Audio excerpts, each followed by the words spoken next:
Be sure to read and follow the safety guidelines to protect your computer from potential damage and ensure your personal safety.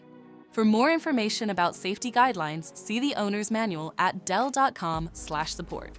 Before you begin, turn off the computer and disconnect all the attached peripherals. To remove the solid-state drive 2230, loosen the 3 captive screws on the back of the base cover. Remove the 6 other screws and pry the cover off the system.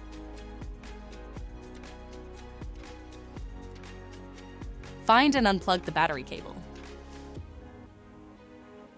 Identify the solid-state drive and remove the screw securing it.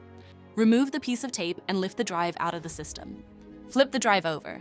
Remove the screw and unlatch the drive. To reinstall the solid-state drive 2230, reconnect it to the latch with the screw. Flip the drive over and place it back in the system.